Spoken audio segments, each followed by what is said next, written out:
watching Nerdosity. Darkness, light, hearts, Kingdom Hearts. What is up, Nerdosity? I am obviously not Tiger Eye. I am Katie Cat Yo, and I'm here to give you my list of my top 13 Kingdom Hearts characters. This is like my first YouTube video since like middle school. In middle school, we don't talk about those days. This is gonna be a lot. This is gonna be a wild ride for you and for me, because this is already hot. I'm not staying in this organization coat the entire time. Disclaimer, these are my opinions, so if your waifu or husbando isn't on here, sorry about that.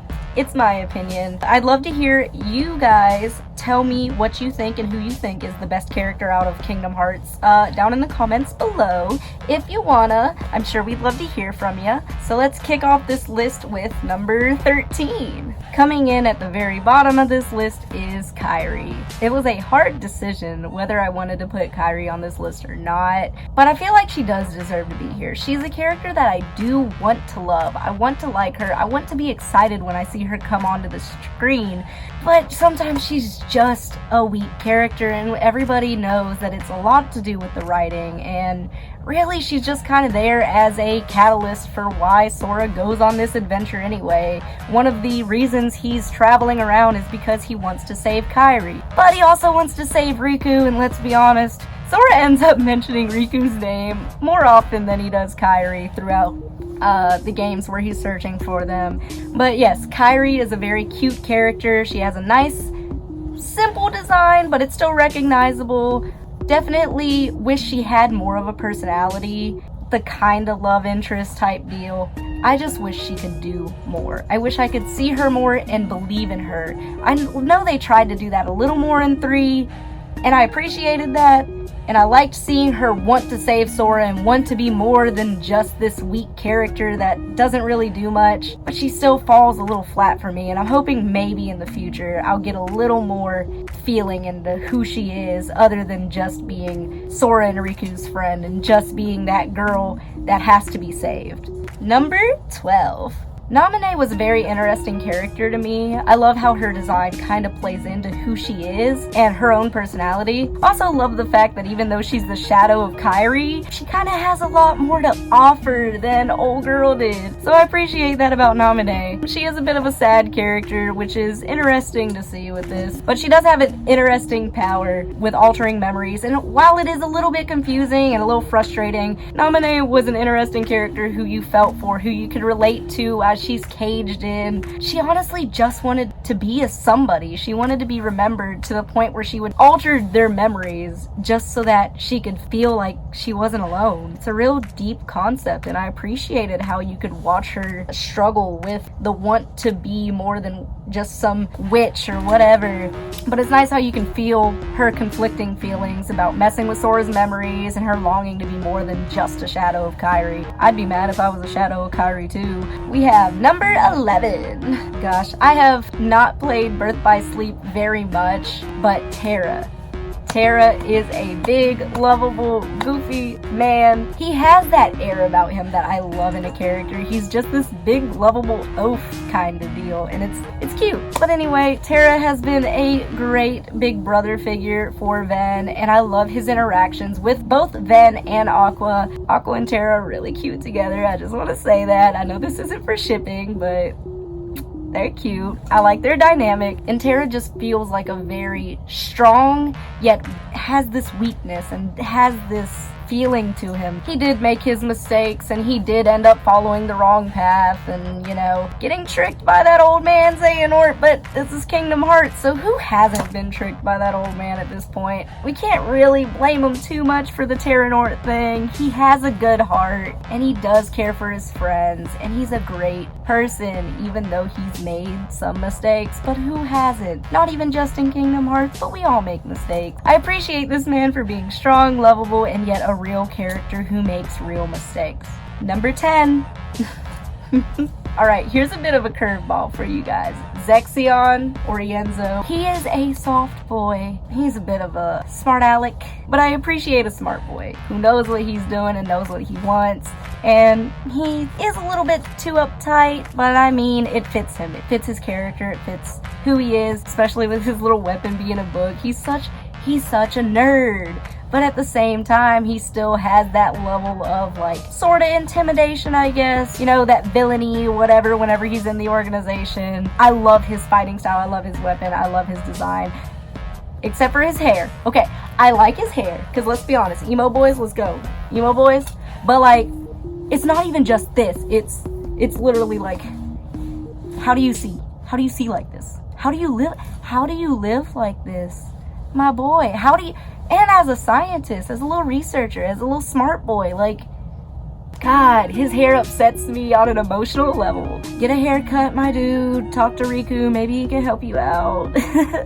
But he also created the Kingdom Hearts Instagram, you know. Only people that played 3 know, but yeet.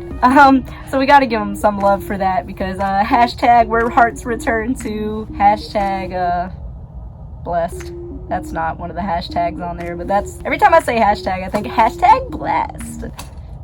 I hate myself. Number 9. So going to another organization member. Some of y'all about to be real mad at me. Demix is my next pick. Demix is a really cute design character. His hair is kind of wild, but I kind of like it because it gives it a little bit of uniqueness while still being something that I could genuinely see someone like him wearing. It's nice. It's nice. His weapon is also really cool. I appreciate it. I know nobody likes hearing the dance, water dance all the time, but I think it's still a cool concept that he controls water but also does it with music, and that's kind of cool. I appreciate that he has both a musical skill and a water skill. Look at him with his elements and his talents. He is a talented boy that kind of doesn't get to show off as much as he wants to, or maybe, you know, should. I'm just saying, I like him a lot. He also has an interesting personality, and if you know anything about me and what I do, I like dumb boys. I like dumb blonde boys. At Denki Kaminari for any of my My Hero fans. Demix is just water Denki, don't at me. He's a dumb boy, but I feel like he has so much more to offer. And like, part of the fun aspect of his character is that he's not super smart, he's not super strong, he's just kind of there, and it's kind of fun. But I believe he's stronger than he lets on. I want to believe that he's got something going on for the future. I think he's a well-designed character with just enough stupidity sprinkled in there to make him a lovable dummy, and we love dumb blonde boys. They're just blonde boys doing what blonde boys do. Number 8. So again, didn't play that much in Birth by Sleep yet. I'm sorry, I'm still new. Listen, I just got into this fandom this year, but I'm pretty much committed at this point. You know, I'm committed.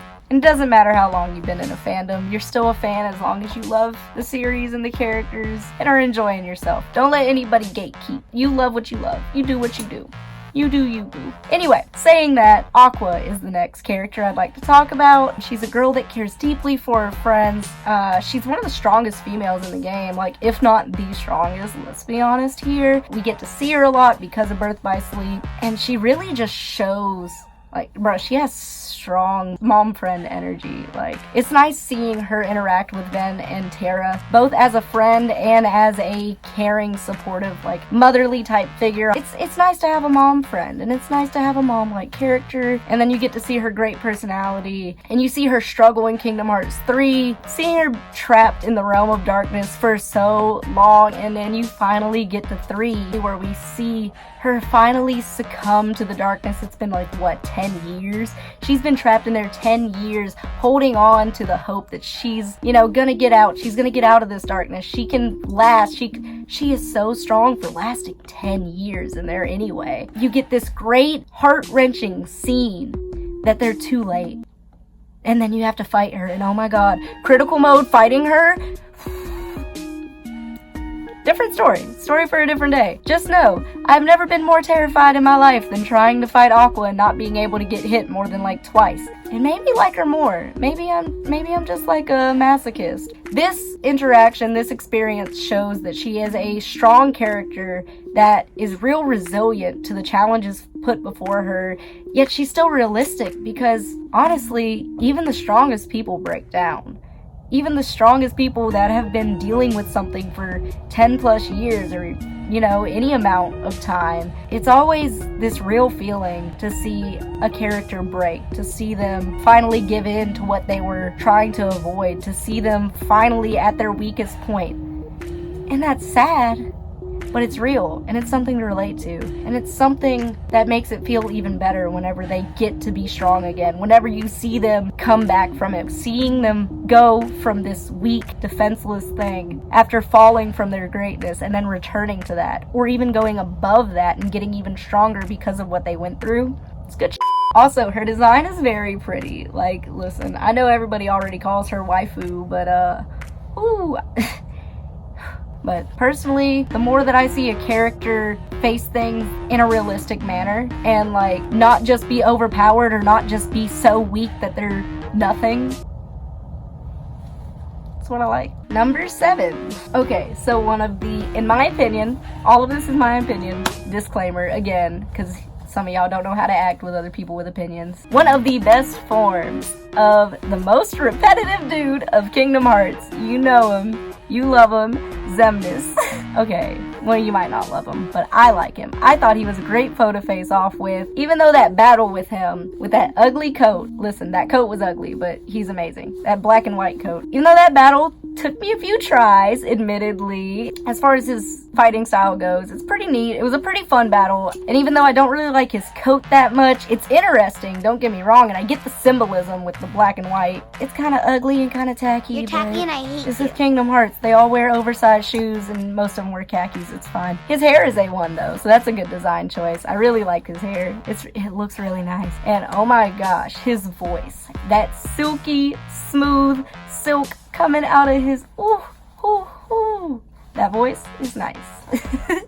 But as far as that goes with design, I appreciate that voice the most. One of the best voices out of the game, I'll say that. He does have the classic demeanor of an evil bad guy, and he's got that leadership going for him, and it's always a cool vibe to have a good villain that knows what he's doing, that you know is in control, and he seems almost unbeatable. Well, maybe that's just me, since it took me so many tries to beat him, but I appreciate a good villain. I like bad guys. He's the bad guy. Duh. Number 6. So Marluxia is one of those characters that I enjoy his design a lot. It's a great aesthetic, and come on. Pink hair, I know mine's fading out. It's fading out, it's okay, but pink hair represent. I love it. We love a man who rocks some pink hair. Let's go. Pink hair, thick ass, give him whiplash. Oh, I saw that in a post one time. You gotta see the comic for that. Marluxia has a great villainous vibe. Like I said with Xemnas, I really like his little villainy vibe. I love a good bad guy. I am weak for bad dudes. That's not good. That's not good. But anyway, everybody loves a good written bad guy. I'm not looking for a bad dude outside of this. Marluxia has this manipulative role in Chain of Memories where he's, using Naminé and controlling the situation. And just like with Xemnas having that control over what's gonna happen in the game, so does Marluxia to an extent. He has this plan and he's sticking to it. Like, he is determined, and that's cool. Even though manipulation is bad, I appreciated the way that they used him in Chain of Memories, and you can genuinely see him as a bad guy because of his personality, because he has manipulative intentions and everything with Naminé. His deadly scythe and his ability combined with those flower petals and everything. Aesthetic. I love somebody that can be so beautiful and yet so deadly. And especially since it's more feminine type things, with the flowers and the pink and all that, and he still makes it deadly. He still rocks it. I appreciate Marluxia. He's A tier. I love him. It's kind of terrifying too, because it's like, it's just flowers. Like, nah, that flower got thorns, chief. He coming for you. Hey guys, thanks for making it to the end of the video, but that is not all. Make sure you tune in tomorrow to see the top 5 characters of Kingdom Hearts. It'll be great. Come on, join me. Don't think about why I'm in a different outfit too much. Please remember to like, subscribe, comment, all of that good stuff to this little video I did for Nerdosity. Oh yeah, I can't do that in selfie mode.